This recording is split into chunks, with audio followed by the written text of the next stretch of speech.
Assalamualaikum warahmatullahi wabarakatuh. Semangat pagi dan salam sejahtera untuk kita semua. Siswa-siswi SMP dan MTS di seluruh tanah air, kelas online PPKN kembali hadir untuk menemani belajar kalian. Kali ini kita akan membahas memaknai peraturan perundang-undangan bagian yang kedua. Siswa-siswi sekalian, pada video yang lalu kita telah membahas makna tata urutan peraturan perundang-undangan. Dan kali ini kita akan membahas proses penyusunan peraturan perundang-undangan, yaitu peraturan perundang-undangan Undang-Undang Dasar, Ketetapan MPR, dan Undang-Undang Peraturan Pemerintah Pengganti Undang-Undang. Kita mulai pada proses penyusunan Undang-Undang Dasar tahun 1945. Secara historis, Undang-Undang Dasar Republik Indonesia disusun oleh Badan Penyelidik Usaha Persiapan Kemerdekaan Indonesia atau BPUPKI dan ditetapkan oleh Panitia Persiapan Kemerdekaan Indonesia atau PPKI pada tanggal 18 Agustus tahun 1945. Selanjutnya, pada pasal 3 ayat 1 Undang-Undang Dasar tahun 1945 dinyatakan bahwa Majelis Permusyawaratan Rakyat berwenang mengubah dan menetapkan Undang-Undang Dasar. Untuk mengubah Undang-Undang Dasar, Pasal 37 Undang-Undang Dasar tahun 1945 menetapkan aturan sebagai berikut.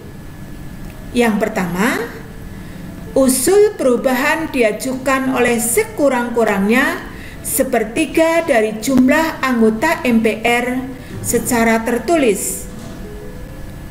Yang kedua, sidang MPR untuk mengubah Undang-Undang Dasar dihadiri sekurang-kurangnya 2/3 dari anggota MPR. Yang ketiga, putusan untuk mengubah Undang-Undang Dasar disetujui oleh sekurang-kurangnya 50% ditambah 1 dari anggota MPR. Yang keempat, khusus mengenai bentuk Negara Kesatuan Republik Indonesia tidak dapat dilakukan perubahan. Nah, siswa sekalian, dalam perubahan Undang-Undang Dasar tahun 1945 terdapat beberapa kesepakatan dasar, di antaranya yang pertama, tidak mengubah pembukaan Undang-Undang Dasar tahun 1945. Yang kedua, tetap mempertahankan Negara Kesatuan Republik Indonesia. Yang ketiga, mempertegas sistem pemerintahan presidensil. Yang keempat, penjelasan Undang-Undang Dasar yang bersifat normatif atau hukum akan dimasukkan ke dalam pasal-pasal. Dan yang kelima, melakukan perubahan dengan cara adendum, artinya menambah pasal perubahan tanpa menghilangkan pasal sebelumnya. Siswa-siswi SMP dan MTS seluruh tanah air, kita teruskan pembahasan pada proses penyusunan ketetapan MPR. Ketika Majelis Permusyawaratan Rakyat sementara dan Majelis Permusyawaratan Rakyat masih berkedudukan sebagai lembaga tertinggi negara, salah satu produk hukum MPR adalah Ketetapan Majelis Permusyawaratan Rakyat. Ketetapan MPR adalah putusan MPR yang memiliki kekuatan hukum mengikat ke dalam dan keluar majelis. Mengikat ke dalam berarti mengikat kepada seluruh anggota majelis. Mengikat keluar berarti mengikat kepada setiap warga negara, lembaga masyarakat, dan lembaga negara untuk menjalankannya. Menurut Undang-Undang Nomor 12 Tahun 2011, ketetapan MPR adalah ketetapan MPRS dan ketetapan MPR yang masih berlaku. Siswa-siswi SMP dan MTS seluruh tanah air, menurut pasal 2 ketetapan MPR nomor 1 /MPR /2003, ketetapan MPRS dan ketetapan MPR yang masih berlaku diantaranya: yang pertama, ketetapan MPR nomor 25 /MPRS /1966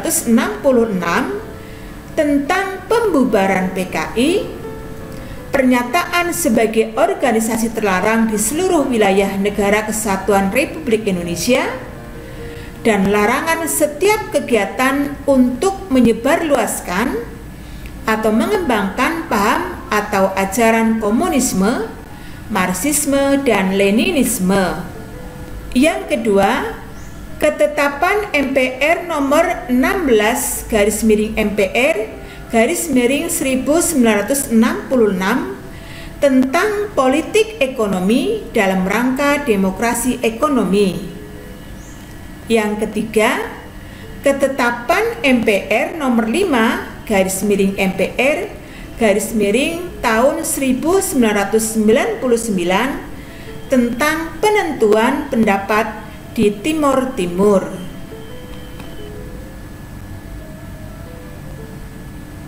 Nah, siswa sekalian, menurut pasal 4 ketetapan MPR nomor 1 /MPR /2003, ketetapan MPRS dan ketetapan MPR yang dinyatakan tetap berlaku sampai dengan terbentuknya undang-undang diantaranya: yang pertama, ketetapan MPRS nomor 29 /MPRS /1966 tentang pengangkatan pahlawan Ampera. Yang kedua, ketetapan MPR nomor 5 /MPR tahun 2000 tentang pemantapan persatuan dan kesatuan nasional. Yang ketiga, ketetapan MPR nomor 6 /MPR tahun 2001 tentang etika kehidupan berbangsa. Dan yang keempat, ketetapan MPR nomor 7 /MPR /2001 tentang visi Indonesia masa depan. Siswa-siswi SMP dan MTS seluruh tanah air, kita lanjutkan pembahasan pada proses penyusunan undang-undang dan peraturan pemerintah pengganti undang-undang. Siswa sekalian, undang-undang adalah peraturan perundang-undangan yang dibentuk oleh DPR dengan persetujuan bersama Presiden. Contohnya, Undang-Undang Nomor 6 Tahun 2018 tentang kekarantinaan kesehatan. Peraturan pemerintah pengganti undang-undang atau Perpu adalah peraturan yang ditetapkan oleh Presiden dalam hal ihwal kegentingan yang memaksa. Contohnya, peraturan pemerintah pengganti Undang-Undang Nomor 1 Tahun 2020 tentang kebijakan keuangan negara dan stabilitas sistem keuangan untuk penanganan pandemi coronavirus COVID-19. Nah, siswa sekalian, suatu rancangan undang-undang dapat diusulkan oleh DPR, Presiden maupun Dewan Perwakilan Daerah. Proses pembuatan undang-undang apabila rancangan diusulkan oleh DPR adalah sebagai berikut. Yang pertama, DPR mengajukan rancangan undang-undang secara tertulis kepada Presiden. Yang kedua, Presiden menugasi menteri terkait untuk membahas rancangan undang-undang bersama DPR. Yang ketiga, apabila disetujui bersama oleh Presiden dan DPR, selanjutnya rancangan undang-undang disahkan oleh Presiden menjadi undang-undang. Nah, siswa sekalian, proses pembuatan undang-undang apabila rancangan diusulkan oleh Dewan Perwakilan Daerah adalah sebagai berikut. Yang pertama, DPD mengajukan usul rancangan undang-undang kepada DPR secara tertulis. Yang kedua, DPR membahas rancangan undang-undang tersebut melalui alat kelengkapan DPR. Yang ketiga, DPR mengajukan rancangan undang-undang secara tertulis kepada Presiden, lalu Presiden menugasi menteri terkait untuk membahas rancangan undang-undang bersama DPR. Dan yang keempat, apabila disetujui bersama oleh Presiden dan DPR, selanjutnya rancangan undang-undang disahkan oleh Presiden menjadi undang-undang. Siswa-siswi SMP dan MTS seluruh tanah air, bagaimana dengan peraturan pemerintah pengganti undang-undang diatur? Peraturan pemerintah pengganti undang-undang diatur di dalam pasal 22 Undang-Undang Dasar tahun 1945 sebagai berikut. Yang pertama, peraturan pemerintah pengganti undang-undang dikeluarkan oleh Presiden dalam hal ihwal kegentingan yang memaksa. Yang kedua, peraturan pemerintah pengganti undang-undang harus mendapat persetujuan dari DPR pada masa persidangan berikutnya. Yang ketiga, apabila peraturan pemerintah pengganti undang-undang tidak mendapat persetujuan DPR, maka peraturan pemerintah pengganti undang-undang harus dicabut. Dan yang keempat, apabila peraturan pemerintah pengganti undang-undang mendapat persetujuan DPR, peraturan pemerintah pengganti undang-undang ditetapkan menjadi undang-undang. Siswa-siswi SMP dan MTS seluruh tanah air, demikian tadi pembahasan kita pada video kedua memaknai peraturan perundang-undangan.